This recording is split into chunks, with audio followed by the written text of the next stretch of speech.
ಇವತ್ತಿನ ಒಂದು ಪ್ರಸಂಗಾಂಶ focus on solutions not problems. ಅಂದರೆ ನಿನ್ನ ಒಂದು ಗಮನ ಪರಿಹಾರದ ಕಡೆಗೆ ಇರಲಿ, ಸಮಸ್ಯೆ ಕಡೆಗೆ ಅಲ್ಲ. ನಿನ್ನ ಒಂದು ಫೋಕಸ್, ನಿನ್ನ ಒಂದು ಗಮನ, ನಿನ್ನ ಒಂದು ಆಲೋಚನೆ, ನಿನ್ನ ಒಂದು ದೃಷ್ಟಿ ಪರಿಹಾರದ ಕಡೆಗೆ ಇರಲಿ, ಸಮಸ್ಯೆ ಕಡೆಗೆ ಅಲ್ಲ. ನಾವು ವಾಕ್ಯವನ್ನು ಓದಿಕೊಳ್ಳೋಣ. ಲೂಕನು ಬರೆದ ಸುವಾರ್ತೆ 9ನೇ ಅಧ್ಯಾಯ 37ನೇ ವಚನದಿಂದ 43ನೇ ವಚನದವರೆಗೂ. ಮರುದಿವಸ ಅವರು ಬೆಟ್ಟದಿಂದ ಇಳಿದು ಬಂದಾಗ ಜನರ ದೊಡ್ಡ ಗುಂಪು ಆತನೆದುರಿಗೆ ಬಂತು. ಆಗ ಆ ಗುಂಪಿನಲ್ಲಿ ಒಬ್ಬನು, ಬೋಧಕನೇ, ನನ್ನ ಮಗನ ಮೇಲೆ ದೃಷ್ಟಿ ಇಡಬೇಕು ಎಂದು ನಿನ್ನನ್ನು ಬೇಡಿಕೊಳ್ಳುತ್ತೇನೆ. ನನಗೆ ಇವನೊಬ್ಬನೇ ಮಗನು, ಇವನನ್ನು ದೆವ್ವ ಹಿಡಿಯುತ್ತಲೇ ಕೂಗಿಕೊಳ್ಳುತ್ತಾನೆ. ಬಾಯಲ್ಲಿ ನೊರೆ ಬರುವಷ್ಟು ಅವನನ್ನು ಒದ್ದಾಡಿಸುತ್ತದೆ ಮತ್ತು ಬಹು ಕಷ್ಟ ಕೊಟ್ಟು ಜಜ್ಜಿದ ಹೊರತು ಬಿಡುವುದಿಲ್ಲ. ಅದನ್ನು ಬಿಡಿಸಬೇಕೆಂದು ನಿನ್ನ ಶಿಷ್ಯರನ್ನು ಬೇಡಿಕೊಂಡೆನು, ಆದರೆ ಅವರಿಂದ ಆಗದೆ ಹೋಯಿತು ಎಂದು ಕೂಗಿ ಹೇಳಿದನು. ಅದಕ್ಕೆ ಯೇಸು, ಎಲ್ಲ ನಂಬಿಕೆಯಿಲ್ಲದಂಥ ಮೂರ್ಖ ಸಂತಾನವೇ, ನಾನು ಇನ್ನೆಷ್ಟು ದಿನ ನಿಮ್ಮ ಸಂಗಡ ಇದ್ದು ನಿಮ್ಮನ್ನು ಸಹಿಸಿಕೊಳ್ಳಲಿ? ನಿನ್ನ ಮಗನನ್ನು ಇಲ್ಲಿಗೆ ಕರಕೊಂಡು ಬಾ ಅಂದನು. ಆ ಹುಡುಗನು ಇನ್ನೂ ಬರುತ್ತಿರುವಾಗ ಆ ದೆವ್ವವು ಅವನನ್ನು ನೆಲಕ್ಕೆ ಅಪ್ಪಳಿಸಿ ಬಹಳವಾಗಿ ಒದ್ದಾಡಿಸಿತು. ಆದರೆ ಯೇಸು ಆ ದೆವ್ವವನ್ನು ಗದರಿಸಿ ಆ ಹುಡುಗನಿಗೆ ವಾಸಿ ಮಾಡಿ ಅವನ ತಂದೆಯ ಕೈಗೆ ಕೊಟ್ಟನು. ಅದನ್ನು ನೋಡಿ ಎಲ್ಲರೂ ದೇವರ ಮಹತ್ವಕ್ಕೆ ಬೆರಗಾದರು. ಇಲ್ಲಿರುವಂಥ ಸನ್ನಿವೇಶ ನಾವು ಗಮನಿಸುವುದಾದರೆ, ಇಲ್ಲಿ ಒಬ್ಬ ವ್ಯಕ್ತಿ ಇದ್ದಾನೆ, ಒಬ್ಬ ತಂದೆ ಇದ್ದಾನೆ. ಆ ತಂದೆಗೆ ತುಂಬ ಕಷ್ಟ ಇದೆ, ತುಂಬ ಸಮಸ್ಯೆ ಇದೆ, ತುಂಬ ಪ್ರಾಬ್ಲಮ್ ಇದೆ. ಆತನ ಮನೆಯಲ್ಲಿ, ತನ್ನ ಮಗನ ಆರೋಗ್ಯದ ವಿಷಯದಲ್ಲಿ, ತನ್ನ ಕುಟುಂಬದಲ್ಲಿ ತುಂಬ ಸಮಸ್ಯೆ ಇದೆ. ಆ ತಂದೆಗೆ ನೆಮ್ಮದಿಯಾಗಿ ಒಂದು ದಿನ ಸಹ ಜೀವನ ಮಾಡಲಿಕ್ಕೆ ಆಗ್ತಾ ಇಲ್ಲ. ಸಂತೋಷವಾಗಿ ಒಂದು ದಿನ ಸಹ ಜೀವನ ಮಾಡಲಿಕ್ಕೆ ಆ ತಂದೆಗೆ ಆಗ್ತಾ ಇಲ್ಲ. ಯಾಕಂತೇಳಿದ್ರೆ, ಆತನ ಕೆಲಸ ಮಾಡುವಂಥ ಸಮಯದಲ್ಲಿ ಯಾರಾದರೂ ಬಂದು, ಅಣ್ಣ ನಿನ್ನ ಮಗ ಅಲ್ಲಿ ನೀರಲ್ಲಿ ಬಿದ್ದುಬಿಟ್ಟಿದ್ದಾನೆ, ನಿನ್ನ ಮಗ ಇವತ್ತು ಬೆಂಕಿಯಲ್ಲಿ ಬಿದ್ದಿದ್ದಾನೆ ಅಂತ ಹೇಳುವಾಗ ಈ ತಂದೆ ಗಾಬರಿಯಿಂದ ಮಾಡುವಂಥ ಕೆಲಸ ಬಿಟ್ಟು ಎಲ್ಲೇ ಇದ್ದರೂ ಮಗನು ಇರುವಂಥ ಸ್ಥಳಕ್ಕೆ ಓಡೋಡಿ ಹೋಗಬೇಕು. ನನ್ನ ಮಗನಿಗೆ ಏನಾಯಿತೋ ಏನಂತೇಳಿ ಅಷ್ಟು ಒಂದು ತನ್ನ ಜೀವಿತದಲ್ಲಿ ಆ ತಂದೆಗೆ ತುಂಬ ಕಷ್ಟ ಇದೆ ಪ್ರಿಯರೇ, ತುಂಬ ಸಮಸ್ಯೆ ಇದೆ. ನಾವಿಲ್ಲಿ ನೋಡುವಾಗ, ವಾಕ್ಯದಲ್ಲಿ ನೋಡುವಾಗ, ಈ ತಂದೆ ತನ್ನ ಜೀವಿತದಲ್ಲಿ ಆತನಿಗೆ ಅಷ್ಟು ಕಷ್ಟ ಇದ್ದರು, ತನ್ನ ಕುಟುಂಬದಲ್ಲಿ ಅಷ್ಟು ಸಮಸ್ಯೆ ಇದ್ದರು, ತನ್ನ ಮಗನ ಆರೋಗ್ಯದಲ್ಲಿ ಅಷ್ಟು ಪ್ರಾಬ್ಲಮ್ ಇದ್ದರು, ಅಷ್ಟು ಒಂದು ಹೋರಾಟ ಇದ್ದರು, ಅಷ್ಟು ಶೋಧನೆಗಳು ಇದ್ದರೂ ಸಹ ಆ ತಂದೆ ಒಂದು ಒಳ್ಳೆ ಆಲೋಚನೆ ಮಾಡ್ತಾ ಇದ್ದಾನೆ. ಆ ತಂದೆ ಒಂದು ಒಳ್ಳೆ ಕೆಲಸ ಮಾಡ್ತಾ ಇದ್ದಾನೆ. ಅದು ಏನಂದರೆ, ಆ ತಂದೆ ತನ್ನ ಜೀವಿತದಲ್ಲಿ ಇರುವಂಥ ಸಮಸ್ಯೆನ, ತನ್ನ ಕುಟುಂಬದಲ್ಲಿ ತನ್ನ ಮಗನ ಆರೋಗ್ಯದ ವಿಷಯದಲ್ಲಿ ಇರುವಂಥ ಪ್ರಾಬ್ಲಮ್ ಕಡೆಗೆ ಗಮನ ಕೊಡದೆ, ಆತನು ಇದಕ್ಕೇನು ಪರಿಹಾರ ಮಾಡಬೇಕು ಅಂತೇಳಿ ಆತನ ಸಮಸ್ಯೆ ಕಡೆಗೆ ಗಮನ ಕೊಡದೆ ಪರಿಹಾರದ ಕಡೆಗೆ ಗಮನ ಕೊಟ್ಟು ಯೇಸುವಿನ ಬಳಿ ಬಂದು ಪ್ರಾರ್ಥಿಸಿ ತನ್ನ ಸಮಸ್ಯೆಗೆ ಪರಿಹಾರವನ್ನು ಕಂಡುಕೊಂಡಿದ್ದಾನೆ. ಹೌದಲ್ವಾ? ನೀವೆಲ್ಲಾದರೂ ಕೆಲಸ ಮಾಡಲಿಕ್ಕೆ ಹೋಗಿರ್ತೀರಿ, ಫೋನ್ ಮಾಡಿ ಇದ್ದಕ್ಕಿದ್ದಾಗೆ ನಿಮ್ಮ ಮಗನಿಗೆ ಈ ರೀತಿಯಾಗಿದೆ, ನಿಮ್ಮ ಮಗಳಿಗೆ ಈ ರೀತಿಯಾಗಿದೆ, ಅವರಿಗೆ ಹುಷಾರಿಲ್ಲ, ಹಾಸ್ಪಿಟ್ಲಿಗೆ ಅಡ್ಮಿಟ್ ಮಾಡಿದ್ವಿ, ಸೀರಿಯಸ್ ಆಗಿದೆ ಅಂತ ಹೇಳಿದರೆ ನೀವು ಸಮಾಧಾನವಾಗಿರ್ಲಿಕ್ಕಾಗತ್ತಾ? ಆಗಲ್ಲ. ಏನಾಗುತ್ತೆ? ಸಮಸ್ಯೆ, ಕಷ್ಟ, ಪ್ರಾಬ್ಲಮ್ ಇರುತ್ತೆ.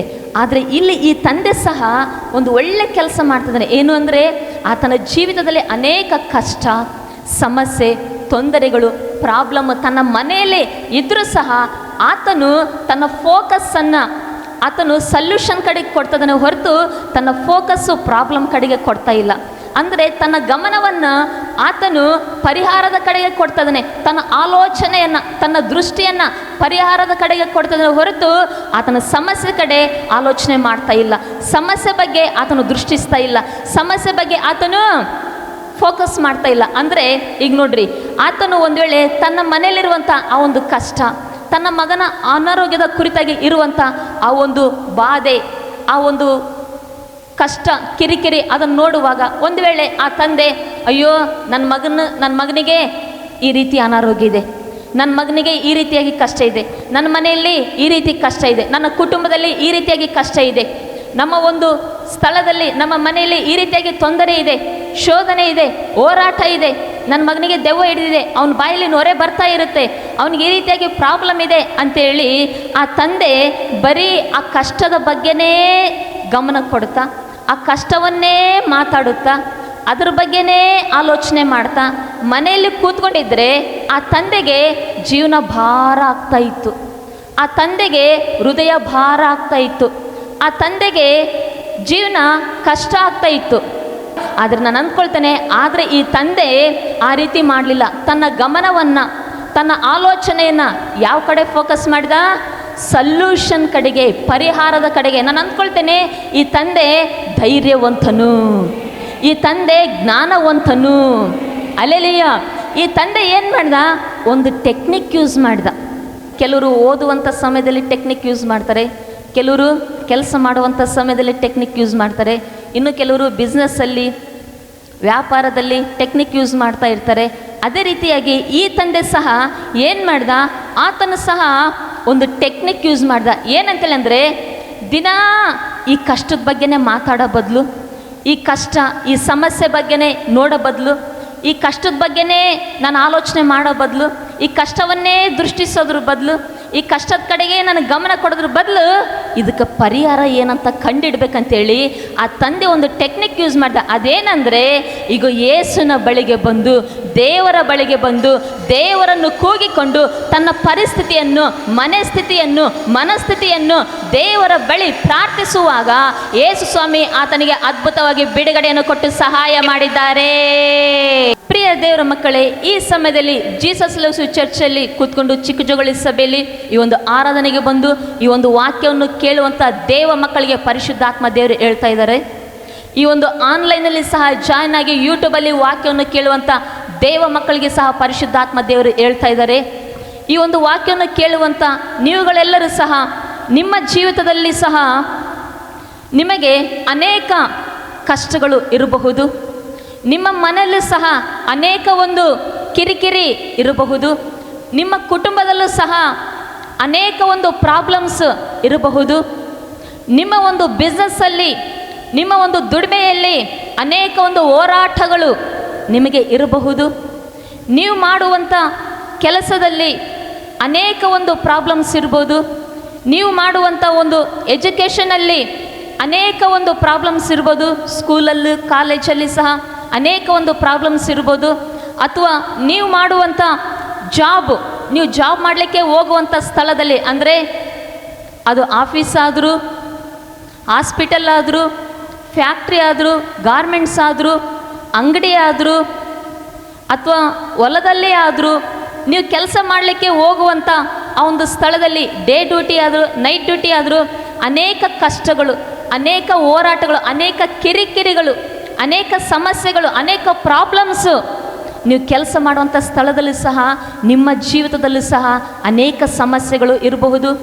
ಪೊಲೀಸ್ ಕೇಸು, ಕೋರ್ಟ್ ಕೇಸು, ಅಥವಾ ಇನ್ನು ಯಾವುದೋ ವಿಷಯದಲ್ಲಿ ಮಾಟ ಮಂತ್ರ ಕಾರ್ಯಗಳು, ಅನೇಕ ಕಷ್ಟ, ಸಂಕಟಗಳು, ಶೋಧನೆಗಳು, ಹೋರಾಟಗಳು ನಿಮ್ಮ ಜೀವಿತದಲ್ಲೂ ಸಹ ಇರ್ಬೋದು. ಪ್ರಿಯರೇ, ದೇವರು ಹೇಳ್ತಾ ಇದ್ದಾರೆ, ಪರಿಶುದ್ಧಾತ್ಮ ದೇವರು, ಎಷ್ಟೇ ಒಂದು ಕಷ್ಟ ಇದ್ದರೂ ನಿಮ್ಮ ಜೀವಿತದಲ್ಲಿ, ನಿಮ್ಮ ಕುಟುಂಬದಲ್ಲಿ, ನಿಮ್ಮ ದುಡಿಮೆಯಲ್ಲಿ, ನಿಮ್ಮ ವ್ಯಾಪಾರದಲ್ಲಿ, ನಿಮ್ಮ ಮನೆಯಲ್ಲಿ, ನಿಮ್ಮ ಅಕ್ಕಪಕ್ಕ ನೀವು ಕೆಲಸ ಮಾಡುವಂಥ ಸ್ಥಳದಲ್ಲಿ ಎಷ್ಟೇ ಕಷ್ಟಗಳು ಇದ್ದರೂ ಸಹ, ಎಷ್ಟೇ ಸಮಸ್ಯೆ ಇದ್ದರೂ ಸಹ, ಎಷ್ಟೇ ಒಂದು ಹೋರಾಟಗಳು ಇರುವಾಗ ನೀವುಗಳು, ದೇವರನ್ನು ನಂಬಿದಂಥ ನೀವುಗಳು ಈಗ ಆ ಸಮಸ್ಯೆ ಕಡೆ ಗಮನ ಕೊಡದೆ, ಈಗ ಸಮಸ್ಯೆ ಬಗ್ಗೆನೇ ಯಾವಾಗಲೂ ಆಲೋಚನೆ ಮಾಡದೆ, ಈಗ ಆ ಒಂದು ಯಾವಾಗಲೂ ಬರೀ ಕಷ್ಟ ಕಷ್ಟ ಕಷ್ಟ ಪ್ರಾಬ್ಲಮ್ ಬಗ್ಗೆನೇ ನೀವು ಪ್ರಾಬ್ಲಮ್ನೇ ಯಾವಾಗಲೂ ದೃಷ್ಟಿಸದೆ, ಬದಲಾಗಿ ಆ ತಂದೆಯ ಹಾಗೆ ನೀವುಗಳು ಸಹ ಈಗ ಸಲ್ಯೂಷನ್ನಿಗಾಗಿ, ಅಂದರೆ ನಿಮ್ಮ ಗಮನವನ್ನು ಕಷ್ಟದ ಕಡೆಗೆ ಬಿಟ್ಟು, ಸಮಸ್ಯೆ ಕಡೆಗೆ ಬಿಟ್ಟು, ನಿಮ್ಮ ಗಮನವನ್ನು ನೀವು ಪರಿಹಾರದ ಕಡೆಗೆ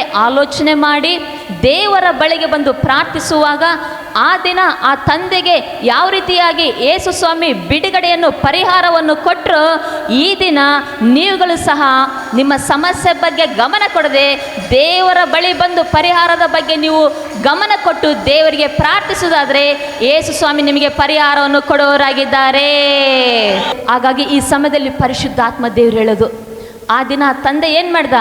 ಪ್ರಾಬ್ಲಮ್ಸ್ ಇದ್ದು, life is full of problems, problem is not permanent, life is permanent. ಅಂದರೆ ಈ ಲೋಕದಲ್ಲಿ ಇರೋವರೆಗೂ. ಲೈಫ್ ಈಸ್ ಪರ್ಮನೆಂಟ್ ಅಂದರೆ ನಾವೇನು ಸಾಯೋದೇ ಇಲ್ಲ ಅಂತ ಹೇಳಲ್ಲ, ಸತ್ತೋಗ್ತೀವಿ. ಆದರೆ ಪ್ರಾಬ್ಲಮ್ ಈಸ್ ನಾಟ್ ಪರ್ಮನೆಂಟ್. ಹಾಗಾಗಿ ಕೆಲವ್ರು ಏನು ಮಾಡ್ತಾ ಇರ್ತಾರೆ ಅಂದರೆ, ಸಮಸ್ಯೆಗಳಿರುವಾಗ, ಕಷ್ಟಗಳಿರುವಾಗ ಅವುಗಳ ಬಗ್ಗೆನೇ ಯೋಚನೆ ಮಾಡ್ತಾ ಇರ್ತಾರೆ.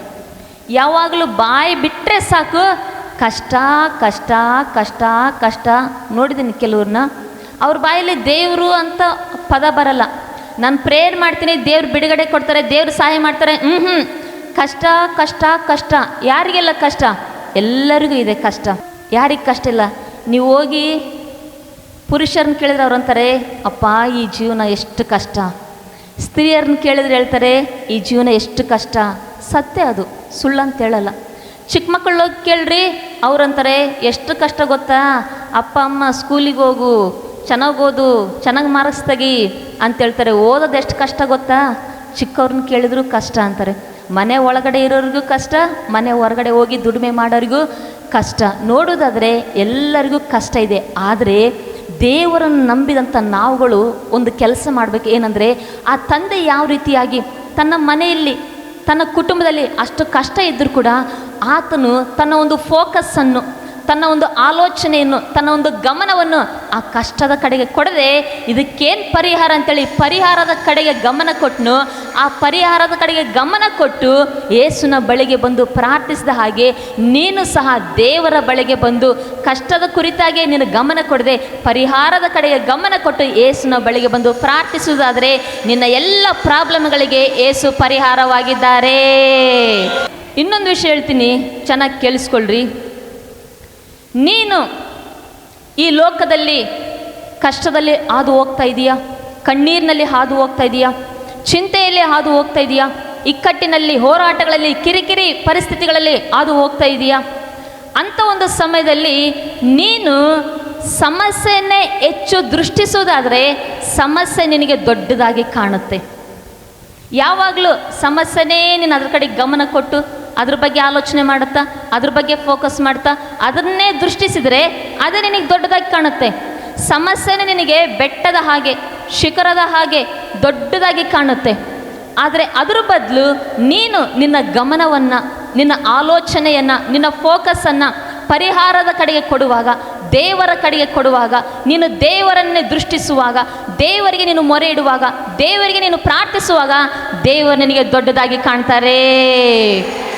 ಈಗ ಎಕ್ಸಾಂಪಲ್ ಹೇಳ್ಬೇಕಂದ್ರೆ, ಅನೇಕ ಸಾರಿ ಈ ವಾಕ್ಯ ನೀವು ಕೇಳಿದರೆ, ಆದರೂ ಮತ್ತೊಂದು ಸಾರಿ ನಾನು ನಿಮಗೆ ಜ್ಞಾಪಕ ಪಡಿಸ್ತೇನೆ, ಕೇಳ್ರಿ.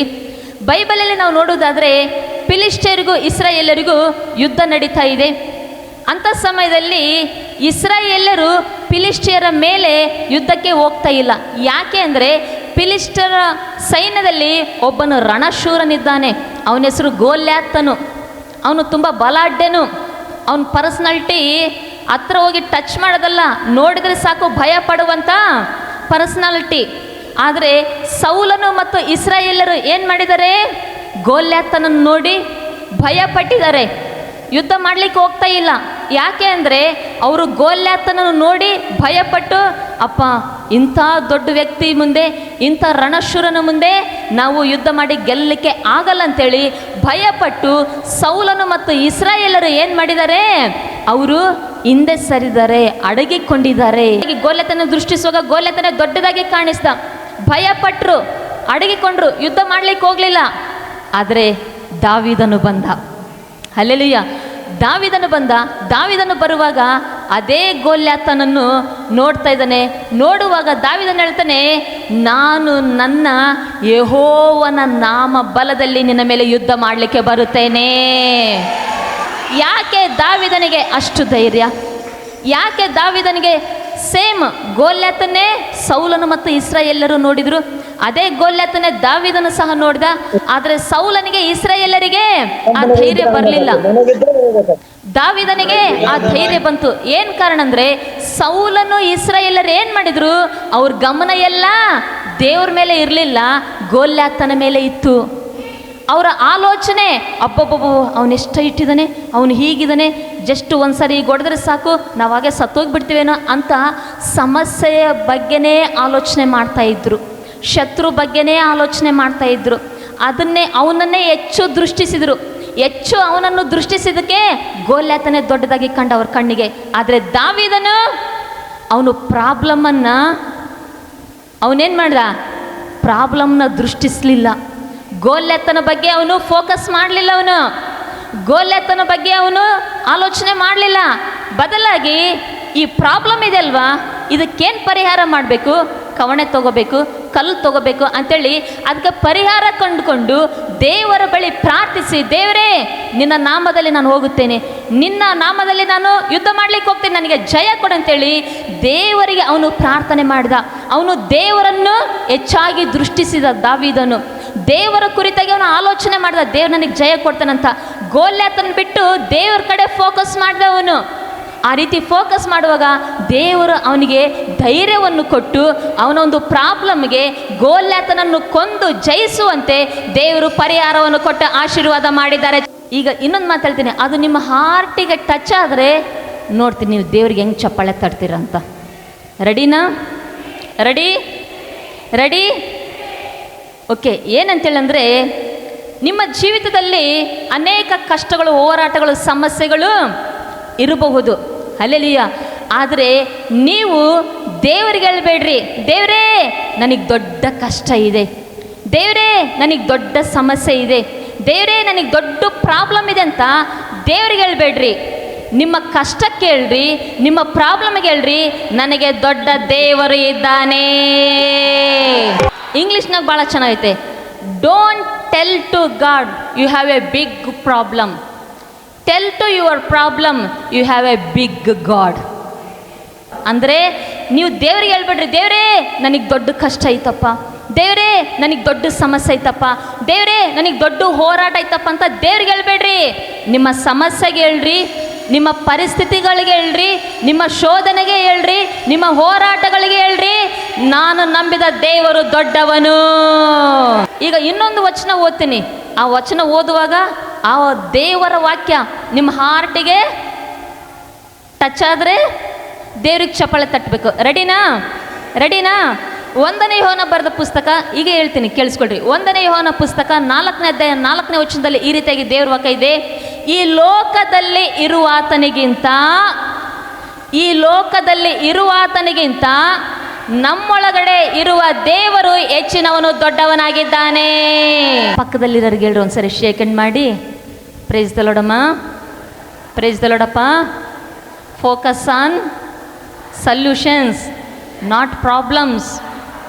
ನಿಮ್ಮ ಗಮನ ಪರಿಹಾರದ ಕಡೆಗೆ ಇರಲಿ, ಸಮಸ್ಯೆ ಕಡೆಗಲ್ಲ. ಕೇಳಿಸ್ಕೊಳ್ರಿ ಪ್ರಿಯ ದೇವ್ರ ಮಕ್ಕಳೇ, ಇಲ್ಲಿ ಈ ತಂದೆ ತನ್ನ ಜೀವಿತದಲ್ಲಿ, ತನ್ನ ಕುಟುಂಬದಲ್ಲಿ ಕಷ್ಟ ಇದೆ, ಹೋರಾಟ ಇದೆ, ಸಮಸ್ಯೆ ಇದೆ, ಅಷ್ಟೆಲ್ಲ ಪ್ರಾಬ್ಲಮ್ ಇದ್ರೂ ಸಹ ಆ ತಂದೆ ಏನು ಮಾಡಿದಾನೆ, ಫಸ್ಟು ಹೋಗಿ ಯಾರ ಹತ್ರ ಕೇಳಿದಾನೆ, ನನ್ನ ಮಗನ ವಾಸಿ ಮಾಡ್ರಿ ಅಂತ ಶಿಷ್ಯರ ಹತ್ರ ಹೋಗಿ ನನ್ನ ಮಗನ ವಾಸಿ ಮಾಡ್ರಿ ಅಂತ ಕೇಳಿದಾನೆ. ಆದರೆ ಆ ಶಿಷ್ಯಂದರಿಗೆ ಆತನ ಮಗನನ್ನು ವಾಸಿ ಮಾಡಲಿಕ್ಕೆ ಆಗಲಿಲ್ಲ. ಆಗ ಯೇಸುವಿನ ಹತ್ರ ಬಂದು ಹೇಳ್ತಾ ಇದ್ದಾನೆ, ಸ್ವಾಮಿ ನನ್ನ ಮಗನ ಮೇಲೆ ನೀನು ದೃಷ್ಟಿ ಇಡಬೇಕು, ನನ್ನ ಮಗನ ಪರಿಸ್ಥಿತಿ ನೋಡಿ ನೀನು ಕನಿಕರ ಪಡಬೇಕು, ನೀನು ದಯೆ ತೋರಿಸಬೇಕು, ನೀನು ಸ್ವಸ್ಥ ಮಾಡಬೇಕು, ನೀನು ಬಿಡುಗಡೆ ಮಾಡಬೇಕು, ನೀನು ಅದ್ಭುತ ಮಾಡಬೇಕು, ನೀನು ಸಹಾಯ ಮಾಡಬೇಕು ಅಂತೇಳಿ ಆ ತಂದೆ ದೇವರ ಬಳಿಗೆ, ಯೇಸುವಿನ ಬಳಿಗೆ ಬಂದು ಕೂಗಿ ಕೂಗಿ ಬೇಡಿಕೊಳ್ತಾ ಇದ್ದಾನೆ. ಹಲ್ಲೆಲೂಯಾ. ಪ್ರಿಯರೇ, ಆ ತಂದೆ ಶಿಷ್ಯಂದಿರ ಹತ್ರ ಹೋಗಿ ಕೇಳುವಾಗ ಆತನಿಗೆ ಪರಿಹಾರ ಸಿಗಲಿಲ್ಲ. ಯಾವಾಗ ಆತನು ಯೇಸುವಿನ ಬಳಿಗೆ ಬಂದು ತನ್ನ ಪರಿಸ್ಥಿತಿಯನ್ನು, ಮನಸ್ಥಿತಿಯನ್ನು, ತನ್ನ ಮಗನ ಸ್ಥಿತಿಯನ್ನು, ಆರೋಗ್ಯದ ಸ್ಥಿತಿಯನ್ನು, ತನ್ನ ಜೀವನದಲ್ಲಿರುವಂಥ ಒಂದು ಕಷ್ಟದ ಪರಿಸ್ಥಿತಿಯನ್ನು ಯೇಸುವಿನ ಬಳಿಗೆ ಹೇಳಿಕೊಂಡು ಬೇಡಿಕೊಂಡನು, ಕೂಗಿಕೊಂಡನು. ಆಗ ದೇವರಿಂದ ಬಿಡುಗಡೆಯನ್ನು, ಸ್ವಸ್ಥತೆಯನ್ನು, ಅದ್ಭುತವನ್ನು ಹೊಂದಿಕೊಂಡಿದ್ದಾನೆ. ಪ್ರಿಯ ದೇವರ ಮಕ್ಕಳೇ, ಈ ಸಮಯದಲ್ಲಿ ಈ ವಾಕ್ಯವನ್ನು ಆಲಿಸುವಂಥ ಒಂದು ವೇಳೆ ನೀವು ಕೂತ್ಕೊಂಡು ಆಲೋಚನೆ ಮಾಡ್ತಾ ಇರ್ಬೋದು, ಹೌದು ಪಾಶ್ರಮ, ನನ್ನ ಜೀವನದಲ್ಲೂ ಸಹ ತುಂಬ ಕಷ್ಟ ಇದೆ, ಅದು ಹೇಳ್ಕೊಳ್ಳಿಕ್ಕಾಗಲ್ಲ, ನನ್ನ ಹೃದಯದಲ್ಲೂ ಸಹ ತುಂಬ ಕಷ್ಟ ಇದೆ, ನನ್ನ ಮನೆಯಲ್ಲಿ ಸಹ ತುಂಬ ಕಷ್ಟ ಇದೆ, ತುಂಬ ಕೊರತೆ ಇದೆ, ನಾನು ಮಾಡುವಂಥ ಕೆಲಸದಲ್ಲಿ, ಆ ಬಿಸ್ನೆಸ್ಸಲ್ಲಿ, ದುಡಿಮೆಯಲ್ಲಿ ತುಂಬ ಕಿರಿಕಿರಿ ಇದೆ, ತುಂಬ ಪ್ರಾಬ್ಲಮ್ ಇದೆ, ನಾನು ಕೆಲಸ ಮಾಡಲಿಕ್ಕೆ ಹೋಗುವಂಥ ಸ್ಥಳದಲ್ಲಿ ತುಂಬ ಸಮಸ್ಯೆ ಇದೆ ಅಂತ ನೀವು ಹೇಳ್ಬೋದು. ಅದರಿಂದಾಗಿ ನಿಮಗಿರುವಂಥ ಸಮಸ್ಯೆಗಳು, ನಿಮಗಿರುವಂಥ ಕಷ್ಟಗಳು, ಅವುಗಳ ಪರಿಹಾರಕ್ಕಾಗಿ ನೀವು ಮನುಷ್ಯರ ಬಳಿಗೆ ಹೋದರೆ ನಿಮಗೆ ಪರಿಹಾರ ಸಿಗಲ್ಲ. ನಿಮ್ಮ ಸಮಸ್ಯೆಗಳನ್ನು ಮನುಷ್ಯರ ಹತ್ರ ಹೋಗಿ ನೀವು ಹೇಳ್ಕೊಂಡ್ರೆ, ನಿಮ್ಮ ಸಮಸ್ಯೆ ಮನುಷ್ಯರ ಹತ್ರ ಹೋಗಿ ನೀವು ಪರಿಹಾರ ಕೇಳುವುದಾದರೆ ನಿಮ್ಮ ಸಮಸ್ಯೆ ಸಮಸ್ಯೆಯಾಗಿಯೇ ಉಳಿಯುತ್ತೆ. ನಿಮ್ಮ ಸಮಸ್ಯೆ ಇನ್ನೂ ರಿಸ್ಕ್ ಆಗುತ್ತೆ, ಇನ್ನೂ ದೊಡ್ಡದಾಗುತ್ತೆ. ಹಾಗಾಗಿ ನಿಮಗೆ ಸಮಸ್ಯೆ, ಕಷ್ಟಗಳು, ತೊಂದರೆಗಳು, ಪ್ರಾಬ್ಲಮ್ಗಳು, ಕಿರಿಕಿರಿ ನಿಮ್ಮೊಂದು ಕುಟುಂಬದಲ್ಲಿ, ನಿಮ್ಮ ಜೀವಿತದಲ್ಲಿ, ನಿಮ್ಮೊಂದು ಎಜುಕೇಷನಲ್ಲಿ, ಜಾಬಲ್ಲಿ ಆ ರೀತಿಯಾಗಿರುವಾಗ ಮನುಷ್ಯರ ಬಳಿಗೆ ಹೋಗಬೇಡ್ರಿ, ದೇವರ ಬಳಿಗೆ ಬನ್ನಿರಿ. ನಿಮ್ಮ ಸಮಸ್ಯೆ ಬಗ್ಗೆನೇ ನೀವು ಆಲೋಚನೆ ಮಾಡಬೇಡ್ರಿ, ಆ ಕಡೆ ಗಮನ ಕೊಡಬೇಡ್ರಿ. ಪರಿಹಾರಕ್ಕಾಗಿ ನೀವು ಆಲೋಚನೆ ಮಾಡಿ, ಇದಕ್ಕೆ ಪರಿಹಾರ ಯೇಸುವೆ, ಎಲ್ಲ ಸಮಸ್ಯೆಗೆ, ಎಲ್ಲ ಪ್ರಾಬ್ಲಮ್ಗಳಿಗೆ ಆತನು ಪರಿಹಾರ ಕೊಡ್ತಾನಂತೇಳಿ ದೇವರ ಬಳಿ ಬಂದು ನೀವು ಪ್ರಾರ್ಥಿಸುವುದಾದರೆ ಆತನು ನಿಮ್ಮೆಲ್ಲ ಪ್ರಾಬ್ಲಮ್ಗಳಿಗೆ ಆತನು ಪರಿಹಾರವನ್ನು ಕೊಡುವ ಆತನಾಗಿದ್ದಾನೆ. ಯಾವ ರೀತಿ ಅಂದರೆ, ಒಂದು ಎಕ್ಸಾಂಪಲ್ ಹೇಳ್ತೀನಿ ಕೇಳ್ರಿ. ಇದೇನಿದು ಗೊತ್ತಿಲ್ಲ ಪಾಪ, ನೀವು ಯಾರು ನೋಡಿಲ್ಲ. ಇದ್ದಕ್ಕಿದ್ದಾಗೆ ಇವತ್ತು ನಾನು ಹೊಸದಾಗಿ ತೋರಿಸಿದರೆ ನಿಮಗೆ ಗೊತ್ತಾಗುತ್ತೆ. ಇದೇನಿದು? ಬೀಗ, ಬೀಗದ ಕೈ. ಕರೆಕ್ಟ್, ಸರಿಯಾದ ಉತ್ತರ. ನೋಡ್ರಿ, ಈ ಬೀಗದ ಕಾಯಿಯನ್ನು ಮ್ಯಾನುಫ್ಯಾಕ್ಚರಿಂಗ್ ಮಾಡಬೇಕಾದ್ರೆ, ತಯಾರು ಮಾಡಬೇಕಾದ್ರೆ ಆ ವ್ಯಕ್ತಿ ಬೀಗದ ಕಾಯಿ ಅಷ್ಟೇ ತಯಾರು ಮಾಡಿರ್ತಾನ, ಜೊತೆಗೆ ಬೀಗದ ಕೀ ಕೂಡ ತಯಾರು ಮಾಡಿರ್ತಾನ. ಬೀಗದ ಕೀ ಇಲ್ಲದೆ ಬೀಗದ ಕಾಯಿ ಅಷ್ಟೇ ಇರುತ್ತಾ? ಅಂಥ ಬೀಗದ ಕಾಯಿ ಎಲ್ಲಾದರೂ ನೋಡಿದ್ದೀರಾ? ಒಂದು ವೇಳೆ ಇದು ತೊಗೊಂಡು ಇದು ಕಳೆದೋದ್ರೆ ಓಕೆ, ಕಳೆದೋಗಿರುತ್ತೆ. ಅಷ್ಟು ಬಿಟ್ಟರೆ ನೀವು ಅಂಗಡಿಗೆ ಹೋಗುವಾಗ, ಅಮ್ಮ ಇದಕ್ಕೆ ಬೀಗದ ಕೀ ಇಲ್ಲ, ಬೀಗದ ಕಾಯಿ ಅಷ್ಟೇ ಐತೆ ತಗೊಳ್ರಿ ಅಂತ ಹೇಳಿದಾರ ಯಾವತ್ತಾದರೂ? ಇಲ್ಲ. ಪ್ರತಿಯೊಂದು ಬೀಗದ ಕಾಯಿಗೂ ಅದಕ್ಕೆ ಆದಂಥ ಒಂದು ಬೀಗದ ಕೀ ಇದ್ದೇ ಇರುತ್ತೆ. ಅದೇ ರೀತಿಯಾಗಿ ನಿಮ್ಮ ಜೀವಿತದಲ್ಲಿ, ನಿಮ್ಮ ಒಂದು ಕುಟುಂಬದಲ್ಲಿ, ನಿಮ್ಮ ಕೆಲಸ ಕಾರ್ಯಗಳಲ್ಲಿ, ನಿಮ್ಮ ಒಂದು ಪರ್ಸನಲ್ ವಿಷಯ ಆದರೂ, ಪಬ್ಲಿಕ್ ವಿಷಯ ಆದರೂ, ನಿಮ್ಮ ಸೇವೆಯ ವಿಷಯದಲ್ಲಾದರೂ, ಯಾವುದೇ ವಿಷಯದಲ್ಲಾದರೂ ಸಹ ನಿಮಗೆ ಇರುವಂಥ ಕಷ್ಟಗಳಿಗೆ ಪರಿಹಾರ ಇದ್ದೇ ಇದೆ. ಯಾವ ರೀತಿಯಾಗಿ ಒಂದು ಬೀಗದ ಕಾಯಿಗೆ ಬೀಗದ ಕೀ ಇರುವುದು ಗ್ಯಾರಂಟಿನೋ, ಅದೇ ರೀತಿಯಾಗಿ ನಿಮಗೆ ಇರುವಂಥ ಸಮಸ್ಯೆಗಳಿಗೆ, ನಿಮಗೆ ಇರುವಂಥ ಕಷ್ಟಗಳಿಗೆ ಯೇಸುವಿನ ಬಳಿ ಪರಿಹಾರ ಇರುವುದು ಅಷ್ಟೇ ಗ್ಯಾರಂಟಿ. ಪ್ರಿಯ ದೇವರ ಮಕ್ಕಳೇ, ಹಾಗಾಗಿ ಈ ಸಮಯದಲ್ಲಿ ಈ ವಾಕ್ಯವನ್ನು ಆಲಿಸುವಂಥ ನೀವುಗಳು ಸಹ ನಿಮ್ಮ ಜೀವಿತದಲ್ಲಿ ಎಂಥ ಸಮಸ್ಯೆ ಇದ್ದರೂ, ಎಂಥ ಕಷ್ಟ ಇದ್ದರೂ ಸಹ ನೀವು ಭಯ ಪಡಬೇಡ್ರಿ. ಈ ವಾಕ್ಯದ ಮೂಲಕ ದೇವ್ರು ನಿಮಗೆ ಹೇಳ್ತಾ ಇದ್ದಾರೆ, ಆ ಕಷ್ಟವನ್ನು ನೋಡಿ ಅಯ್ಯೋ ಇದಕ್ಕೆ ಪರಿಹಾರನೇ ಇಲ್ಲ, ನಾನು ಸಾಯೋವರೆಗೂ, ಕೊನೆವರೆಗೂ ಇದನ್ನ ಅನುಭವಿಸ್ಲೇಬೇಕು ಅಂಥೇಳಿ ನೀನು ಕುಗ್ಗಿ ಹೋಗಬೇಡ, ಸೋತು ಹೋಗಬೇಡ. ಆ ತಂದೆ ಯಾವ ರೀತಿಯಾಗಿ ಸಮಸ್ಯೆ ಕಡೆ ಫೋಕಸ್ ಮಾಡಿದೆ, ಪರಿಹಾರದ ಕಡೆ ಫೋಕಸ್ ಮಾಡಿ ಯೇಸುವಿನ ಬಳಿಗೆ ಬಂದು ಪ್ರಾರ್ಥಿಸಿದನು, ಅದೇ ರೀತಿಯಾಗಿ ನೀನು ಯಾವಾಗಲೂ ಕಷ್ಟದ ಬಗ್ಗೆ ಚಿಂತೆ, ಈಗ ಕಷ್ಟ, ಶೋಧನೆ, ಹೋರಾಟ ಅವುಗಳ ಬಗ್ಗೆನೇ ಗಮನ ಕೊಟ್ಟು, ಅವುಗಳ ಬಗ್ಗೆನೇ ಆಲೋಚನೆ ಮಾಡಿ, ಚಿಂತೆ ಮಾಡಿ, ಕೊರಗಿ ಕಣ್ಣೀರಿನಲ್ಲಿ ಜೀವಿಸೋದಕ್ಕಿಂತ, ದುಃಖದಲ್ಲಿ ಜೀವಿಸಿ ಅನಾರೋಗ್ಯಕ್ಕೆ ಒಳಗಾಗುವುದಕ್ಕಿಂತ ನೀನು ನಿನ್ನ ಗಮನವನ್ನು, ನಿನ್ನ ಒಂದು ಫೋಕಸ್ಸನ್ನು ಈಗ ಪ್ರಾಬ್ಲಮ್ ಕಡೆ ಬಿಟ್ಟು ಸಲ್ಯೂಷನ್ ಕಡೆ ನೀನು ಆಲೋಚನೆ ಮಾಡಿ ದೇವರ ಬಳಿ ಬಂದು, ದೇವರ ಮುಂದೆ ಬಂದು ಪ್ರಾರ್ಥಿಸುವುದಾದರೆ ಖಂಡಿತವಾಗಿಯೂ ನನ್ನ ದೇವರು ನಿನ್ನ ಎಲ್ಲ ಪ್ರಾಬ್ಲಮ್ಗಳಿಗೆ ಆತನು ಪರಿಹಾರ ಕೊಟ್ಟೇ ಕೊಡುತ್ತಾನೆ. ಇನ್ನು ಮನೆಯಲ್ಲಿ ರಾತ್ರಿ ಸಮಯದಲ್ಲಿ ಊಟ ಮಾಡ್ತಾ ಕೂತ್ಕೊಂಡಿರ್ತೀರಿ ಅಂದ್ಕೊಳ್ರಿ. ಊಟ ಮಾಡುವಂಥ ಸಮಯದಲ್ಲಿ ಇದಕ್ಕಿದ್ದಾಗೆ ಕರೆಂಟ್ ಹೋಗಿಬಿಡುತ್ತೆ. ಕರೆಂಟ್ ಹೋದ ಕೂಡಲೇ ಹೇಗಿರುತ್ತೆ? ಕತ್ಲಾಗಿಬಿಡುತ್ತೆ. ಮನೆಯೆಲ್ಲ ಕತ್ಲಾದ ತಕ್ಷಣ ಆ ಕರೆಂಟ್ ಆಫೀಸ್ನವ್ರನ್ನ ಬೈಕ್ ಅಂತ ಕೂತ್ಕೊತೀರಾ? ಇಲ್ಲ. ಏನು ಮಾಡ್ತೀರಿ? ಕರೆಂಟ್ ಹೋಗಿದೆ, ಕತ್ಲಾಗಿದೆ ಅಂಥೇಳಿ ನಿಮ್ಮ ಗಮನ ಯಾವ ಕಡೆ ಕೊಡ್ತೀರಿ? ಬೆಳಕು ಬೇಕಂತೇಳಿ ದೀಪ ಹಚ್ಚಬೇಕು, ಅಥವಾ ಇಲ್ಲಾಂದರೆ ಮೊಬೈಲಲ್ಲಿ ಟಾರ್ಚ್ ಆನ್ ಮಾಡಿ ಲೈಟ್ ಆನ್ ಮಾಡಬೇಕಂತ ಆಲೋಚನೆ ಮಾಡ್ತೀರಿ.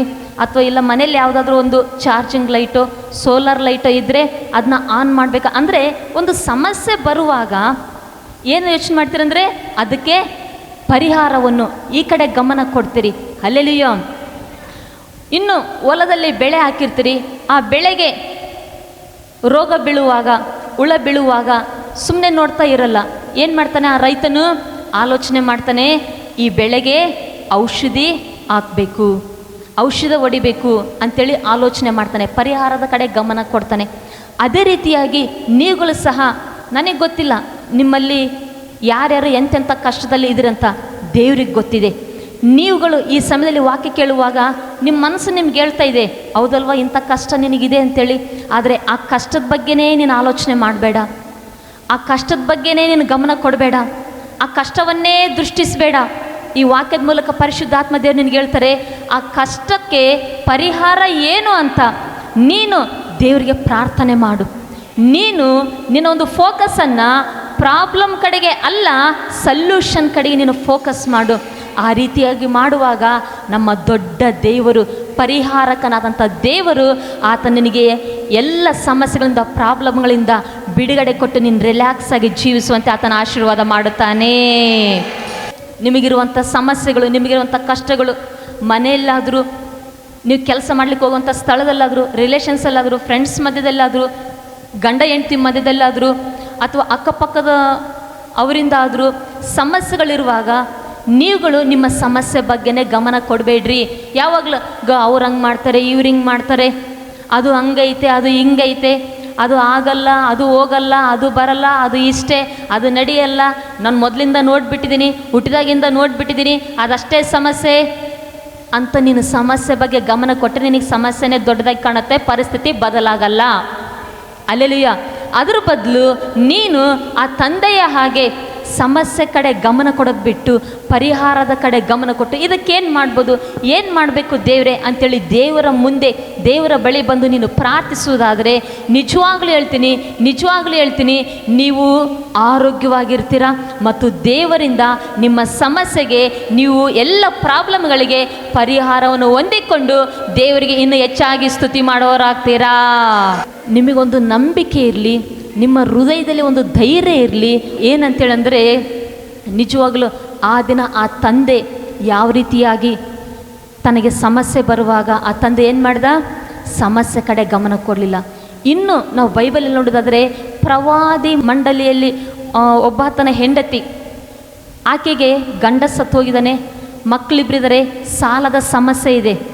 ಆದರೆ ಆಕೆ ಏನು ಮಾಡಿದ್ಲು, ಸಮಸ್ಯೆ ಕಡೆ ಗಮನ ಕೊಡಲಿಲ್ಲ. ಸಮಸ್ಯೆ ಕಡೆ ಗಮನ ಕೊಟ್ಟಿದ್ರೆ ಈ ಸಾಲ ತೀರಿಸ್ಲಿಕ್ಕಾಗಲ್ಲ, ಮಕ್ಕಳನ್ನು ಕೂಡ ದಾಸತ್ವಕ್ಕೆ ಹೇಳ್ಕೊಂಡು ಹೋಗ್ಲಿಕ್ಕೆ ಬಂದಿದ್ದಾರೆ, ಇನ್ಯಾಕೆ ಬದುಕಿರಬೇಕು, ವಿಷ ಕುಡಿದು ನನ್ನ ಮಕ್ಕಳು, ನಾನು ಎಲ್ಲರೂ ಸತ್ತೋಗ್ಬಿಡೋಣ ಅಂತ ಆಲೋಚನೆ ಮಾಡ್ತಾಯಿದ್ಲು. ಒಂದು ವೇಳೆ ಸಮಸ್ಯೆ ಕಡೆ, ಪ್ರಾಬ್ಲಮ್ ಕಡೆ ಆಕೆ ಫೋಕಸ್ ಮಾಡಿದರೆ. ಆದರೆ ಆ ಸ್ತ್ರೀ ಏನು ಮಾಡಿದ್ಲು ಗೊತ್ತಾ, ಪ್ರಾಬ್ಲಮ್ ಕಡೆ ಫೋಕಸ್ ಮಾಡಲಿಲ್ಲ, ಪ್ರಾಬ್ಲಮ್ ಬಗ್ಗೆ ಆಲೋಚನೆ ಮಾಡಲಿಲ್ಲ, ಪ್ರಾಬ್ಲಮನ್ನು ದೃಷ್ಟಿಸಲಿಲ್ಲ. ಬದಲಾಗಿ ಇದಕ್ಕೇನು ಸಲ್ಯೂಷನ್ನು, ಇದಕ್ಕೇನು ಪರಿಹಾರ ಮಾಡ್ಬೇಕಂತೇಳಿ ಆಕೆ ಸೇವಕನ ಹತ್ರ ಬಂದ್ಲು, ಪಾಸ್ಟರ್ ಹತ್ರ ಬಂದು ಏನು ಮಾಡಬೇಕಂತೇಳಿ ಪರಿಹಾರಕ್ಕಾಗಿ ಪ್ರಾರ್ಥಿಸುವಾಗ ದೇವರು ಅದ್ಭುತವಾಗಿ ಆಕೆಯ ಪ್ರಾಬ್ಲಮ್ಗೆ ಪರಿಹಾರವನ್ನು ಕೊಟ್ಟಿದ್ದಾನೆ. ಇನ್ನು ಯೇಸುಸ್ವಾಮಿ ಪರ್ವತದ ಮೇಲೆ ಪ್ರಸಂಗ ಮಾಡ್ತಾಯಿದ್ರು. ಪ್ರಸಂಗ ಮಾಡುವಂಥ ಸಮಯದಲ್ಲಿ ಎಲ್ಲರೂ ಕೂತ್ಕೊಂಡು ಯೇಸುಸ್ವಾಮಿ ಬಾಯಿಂದ ಬರುವಂಥ ಮಾತನ್ನು ಕೇಳ್ತಾ ಇದ್ದಾರೆ. ಆದರೆ ಹಿಂದುಗಡೆಯಿಂದ ಒಬ್ಬ ವ್ಯಕ್ತಿ ಬರ್ತದಾನೆ, ಕುಷ್ಠರೋಗಿ. ಆತನು ಊರು ಹೊರಗಡೆ ಇದ್ದಾನೆ, ಆತನ ಸಮಸ್ಯೆ ಅನಾರೋಗ್ಯದಲ್ಲೇ ಇದೆ. ಆ ರೀತಿಯಾಗಿರುವಾಗ ಆತನು, ನಾನು ಕುಷ್ಠರೋಗಿ, ನಾನು ಯಾರ ಹತ್ರ ಹೋಗಂಗಿಲ್ಲ, ನನ್ನ ಯಾರು ಮುಟ್ಟಂಗಿಲ್ಲ, ಯಾರು ನನ್ನ ಬಳಿ ಬರ್ತಾ ಇಲ್ಲ ಅಂಥೇಳಿ ಸಮಸ್ಯೆನೇ ನೋಡ್ತಾ ಕೂತ್ಕೊಂಡಿದ್ರೆ ಆತನು ಸ್ವಸ್ಥ ಆಗ್ತಾ ಇರಲಿಲ್ಲ. ಏನು ಮಾಡಿದ, ಬದಲಾಗಿ ಪ್ರಾಬ್ಲಮ್ ಈ ರೀತಿ ಇದೆ, ಇದಕ್ಕೇನು ಮಾಡಬೇಕು, ಹೇಗೆ ಸ್ವಸ್ಥತೆ ಹೊಂದ್ಕೋಬೇಕು, ಇದಕ್ಕೇನು ಪರಿಹಾರ ಅಂಥೇಳಿ ಯೇಸುವಿನ ಬಳಿಗೆ ಬಂದಿದ್ದಾನೆ, ದೇವರ ಬಳಿಗೆ ಬಂದಿದ್ದಾನೆ. ಬಂದು, ಸ್ವಾಮಿ ನಿನಗೆ ಮನಸ್ಸಿದ್ದರೆ ನನ್ನ ಶುದ್ಧ ಮಾಡು ಅಂಥೇಳಿ ಪ್ರಾರ್ಥನೆ ಮಾಡಿದ್ದಾನೆ. ಯಾವಾಗ ದೇವರ ಬಳಿಗೆ ಬಂದು ಪ್ರಾರ್ಥಿಸುವಾಗ ಯೇಸು ಸ್ವಾಮಿ ಆತನನ್ನು ಮುಟ್ಟಿ ಅದೇ ಕ್ಷಣದಲ್ಲಿ, ಅದೇ ಸ್ಥಳದಲ್ಲಿ ಸ್ವಸ್ಥತೆಯನ್ನು, ಆರೋಗ್ಯವನ್ನು ದಯಪಾಲಿಸಿದ್ದಾರೆ. ಇನ್ನು ರಕ್ತ ಕುಸುಮ ರೋಗಿ 12 ವರ್ಷಗಳ ಕಾಲ ಅನಾರೋಗ್ಯದಲ್ಲಿದ್ದಾಳೆ. ಅನಾರೋಗ್ಯದಲ್ಲಿರುವಾಗ ಆಕೆ ಸಮಸ್ಯೆನ ಫೋಕಸ್ ಮಾಡಲಿಲ್ಲ, ಅದ್ರ ಬಗ್ಗೆನೇ ಆಲೋಚನೆ ಮಾಡಲಿಲ್ಲ, ಅದನ್ನೇ ದೃಷ್ಟಿಸುತ್ತಾ ಕುಗ್ಗಿ ಹೋಗಲಿಲ್ಲ. ಬದಲಾಗಿ ಇದಕ್ಕೇನಾದರೂ ಮಾಡಿ ನಾನು ಸ್ವಸ್ಥತೆ ಹೊಂದ್ಕೋಬೇಕಂತೇಳಿ ಏನು ಮಾಡಿದ್ಲು, ಪರಿಹಾರಕ್ಕಾಗಿ ಆಲೋಚನೆ ಮಾಡಿ ಯೇಸುನ ಬಳಿಗೆ ಬಂದು ಯೇಸುನ ಗೊಂಡೆಯನ್ನು ಮುಟ್ಟಿ, ಆತನ ಬಟ್ಟೆಯನ್ನು ಮುಟ್ಟಿ ಅದ್ಭುತವಾಗಿ ದೇವರಿಂದ ಸ್ವಸ್ಥತೆಯನ್ನು ಹೊಂದಿಕೊಂಡು ಪರಿಹಾರವನ್ನು ಕಂಡುಕೊಂಡಿದ್ದಾಳೆ. ಹಾಗಾಗಿ ಪ್ರಿಯ ದೇವರ ಮಕ್ಕಳೇ, ಈ ವಾಕ್ಯದ ಮೂಲಕ ದೇವರು ನಿಮಗೆ ಹೇಳೋದು, ಯಾರ್ಯಾರ ಜೀವಿತದಲ್ಲಿ ಯಾವುದೇ ವಿಧವಾದಂಥ ಕಷ್ಟ ಸಂಕಟಗಳು ಇದ್ರೂ ಸಹ ಭಯ ಪಡಬೇಡ್ರಿ, ಭಯ ಪಡಬೇಡ್ರಿ, ಭಯ ಪಡಬೇಡ್ರಿ. ದೊಡ್ಡ ದೇವರು ನಮಗಿದ್ದಾನೆ. ಆ ಕಷ್ಟಗಳ ಕುರಿತಾಗಿಯೇ ಗಮನ ಕೊಟ್ಟು ಆಲೋಚನೆ ಮಾಡಿ ಚಿಂತೆಗೀಡಾಗಿ ಅನಾರೋಗ್ಯಕ್ಕೆ ಒಳಗಾಗೋದ್ರ ಬದಲು, ಕಣ್ಣೀರು ಇಡುವುದರ ಬದಲು, ಸೋತು ಹೋಗೋದ್ರ ಬದಲು, ನಿರಾಶೆ ಪಡೋದ್ರ ಬದಲು ನೀವು ಬದಲಾಗಿ ಈಗ ದೇವರ ಕಡೆಗೆ ಅಂದರೆ ಪರಿಹಾರದ ಕಡೆಗೆ ನಿಮ್ಮ ಗಮನ ಕೊಟ್ಟು ಆಲೋಚನೆ ಮಾಡಿ ದೇವರನ್ನೇ ದೃಷ್ಟಿಸುವುದಾದರೆ ನಾನು ನೀನು ಆರಾಧಿಸುವ ದೇವರು ಎಲ್ಲ ಸಮಸ್ಯೆಗಳಿಗೆ, ಎಲ್ಲ ಪ್ರಾಬ್ಲಮ್ಗಳಿಗೆ ಆತನು ಪರಿಹಾರ ಕೊಟ್ಟು ಆತನು ಬಿಡುಗಡೆ ಮಾಡೇ ಮಾಡುತ್ತಾನೆ.